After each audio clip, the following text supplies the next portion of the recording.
All right, so let's read chapter 3. Starts on page 28. And if you remember, Scout had a bad first day at school. She started fighting Walter. We reviewed that with the class starter. And then Jem said, "Hey, I think I know you. Why don't you come home with us for lunch?" Which they called dinner. All right, so the time we reached our front steps, Walter had forgotten he was a Cunningham. Jem ran to the kitchen and asked Calpurnia to set an extra plate. We had company. Atticus greeted Walter and immediately began a discussion about crops neither Jem nor I could follow. So there's Jem, there's their father, Atticus. That's Calpurnia, their cook/maid/nanny. There's Walter, and there's Scout. And you can see that, they're talking. All right, there's Scout with her question mark. She doesn't understand what they're saying. "Reason I can't pass first grade, Mr. Finch, is I've had to stay out every spring and help Papa with the chopping. My special knowledge of the Cunningham tribe was gained from events of last winter. Walter's father was one of Atticus's clients. After a dreary conversation in our living room one night about his entailment, before Mr. Cunningham left, he said, now an entailment is when you owe somebody something, especially money. Mr. Finch, I don't know when I'll be able to pay you. Let that be the least of your worries, Walter. When I asked Jem what entailment was, and Jem described it as a condition of having your tail in a crack, I asked Atticus if Mr. Cunningham would ever pay us. Not in money, but before the year's out, I'll have been paid. You watch." We watched. Page 30. "One morning, Jem and I found a load of stove wood in the backyard. With Christmas came a crate of smilax and holly. That spring, we found a croaker sack full of turnip greens. Atticus said Mr. Cunningham had more than paid him. Why does he pay you like that?" That's Scout there. "Because that's the only way he can pay me. He has no money. Are we poor, Atticus?" "We are indeed."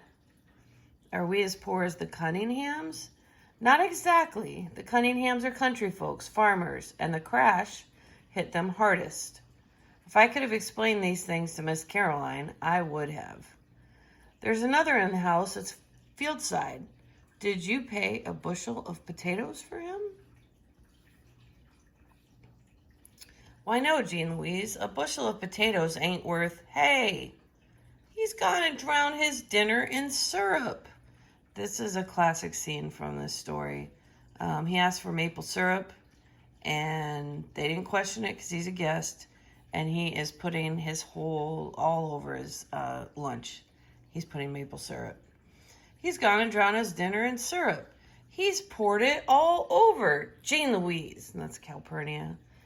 "I'd like a word with you in the kitchen, please." "What's the matter, Cal?" "There's some folks who don't eat like us, but you ain't called on to contradict them at the table when they don't." "That boy's your company, and if he wants to eat up the tablecloth, you let him, you hear?" "He ain't company, Cal. He's just a Cunningham." That's not very nice. "Hush your mouth. Don't matter who they are. Anybody sets foot in this house, they're your company. And you don't let me catch you remarking on their ways like you was so high and mighty. Your folks might be better than the Cunninghams, but it don't count for nothing the way you're disgracing them. If you can't act fit to eat at the table, you can just sit here and eat in the kitchen." And then we see the angry squiggly mark. She's very angry. She's huffing off. Oh, and she went and got her food and came back in the kitchen. "Just you wait, Cal. One day when you ain't looking, I'll go off and drown myself in Barker's eddy." Jem and Walter returned to school ahead of me, staying behind to advise Atticus of Calpurnia's iniquities. Was worth a solitary sprint past the Radley place. "She likes Jem better than she likes me anyway. Have you ever considered that Jem doesn't worry her half as much? We couldn't operate a single day without Cal. Have you ever thought of that? You think about how much Cal does for you, and you mind her, you hear?" Oh, she's mad. "I returned to school and hated Calpurnia steadily till a sudden shriek shattered my resentments. It's alive! There's Miss Caroline. She's freaking out about something. Which way did he go, Miss Caroline? Tell us where he went, quick! She points to something, and he says, You mean him, ma'am? Yes, ma'am, he's alive. Did he scare you in some way? She says, I was just walking by when it crawled out of his hair.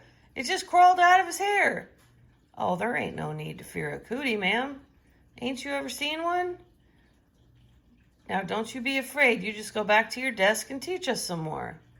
Little Chuck Little was another member of the population who didn't know where his next meal was coming from, but he was a born gentleman. Now, don't you fret, ma'am. There ain't no need to fear a cootie. I'll just fetch you some cool water. What is your name, son? There he is, scratching. I don't know if you know, but he's got lice. Who, me? Burris Yule. I have a Yule here, but I don't have a first name. Would you spell your first name for me? I don't know how. They call me Burris at home. Well, Burris, I think we'd better excuse you for the rest of the afternoon. I want you to go home and wash your hair. What for, missus? To get rid of the, cooties. You see, Burris, the other children might catch them. You wouldn't want that, would you? He was the filthiest human I had ever seen, their Scout. And Burris, please, bathe yourself before you come back tomorrow.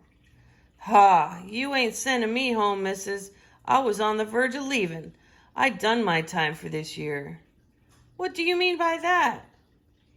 He's one of the Yules, ma'am. I wondered if this explanation would be as unsuccessful as my attempt. Whole school's full of them. They come first day every year and then they leave. The truant lady gets them here because she threatens them with the sheriff, but she gives up trying to hold them. But what about their parents? They ain't got no mother and their pa's right contentious. Been coming to the first day of the first grade for 3 years now. Reckon if I'm smart this year, they'll promote me to the second. Sit back down, please, Burris. You try and make me, missus. Let him go, ma'am. He's a mean one. He's liable to start something, and there's some little folks here. Watch your step, Burris. I as soon as kill you as look at you. Now go home. Burris, go home. If you don't, I'll call the principal. I'll have to report this anyway. Report and be damned to you. Ain't no snot-nosed slut of a school teacher ever born can make me do nothing. Oh, goodness. This is still her first day. She got called them nasty words. You ain't making me go nowhere, missus. You just remember that. When he was sure she was crying, Burris shuffled out. He was a real mean one, below the belt. You ain't called on to teach folks like that. Them ain't Makeum's ways, Miss Caroline, not really. Now don't you fret, ma'am. Miss Caroline, why don't you read us a story?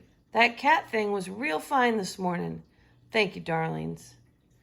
Having dispersed us, Miss Caroline opened a book and mystified the first grade with a long narrative about a toad frog that lived in a hall.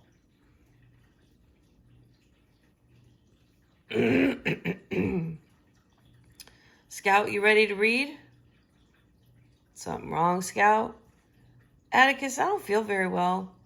I don't think I'll go to school anymore if that's all right with you. So remember, she had that frustrating first day. You never went to school and you do all right, so I'll just stay home too. You can teach me like Granddaddy taught you and Uncle Jack. No, I can't. I have to make a living. Besides, they put me in jail if I kept you at home. Dose of magnesia for you tonight and school tomorrow. I'm feeling all right, really. Thought so. Now what's the matter?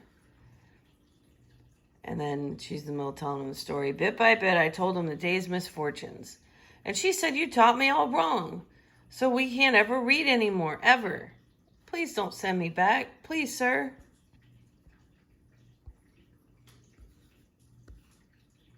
If you can learn a simple trick, Scout, you'll get along a lot better with all kinds of folks. You never really understand a person until you consider things from his point of view, until you climb into his skin and walk around in it. You can't expect Miss Caroline to learn all of Makeum's ways in one day, And you can't hold her responsible when she knows no better. I'll be dogged. I didn't think no better than not to read to her, and she held me responsible. Listen, Atticus, I don't have to go to school. Burris Yule, remember? He just goes to school the first day. The truant lady reckons she's carried out the law when she gets his name on the roll. You can't do that, Scout. Sometimes it's better to bend the law a little in special cases. I don't see why I have to go when he doesn't. Then listen. The Yules have been the disgrace of Maycomb for 3 generations. None of them has done an honest day's work in my recollection. They can go to school anytime they want to. There are ways of keeping them in school by force, but it's silly to force people like the Yules into a new environment. If I didn't go to school tomorrow, you'd force me to? Let us leave it at this. You, Miss Scout Finch, are of the common folk. You must obey the law. The Yules are members of an exclusive society made up of Yules. But if I keep on going to school, we can't ever read anymore. That's really bothering you, isn't it? Yes, sir. All right, do you know what a compromise is? Bending the law? No, an agreement reached by mutual concessions. If you'll concede the necessity of going to school, we'll go on reading every night just as we always have. Is it a bargain? And she's smiling. Atticus kept us in fits that evening, gravely reading columns of print about a man who sat on a flagpole for no discernible reason. And there they are, sitting, reading with their dad before bed. All right, it's the end of chapter 3.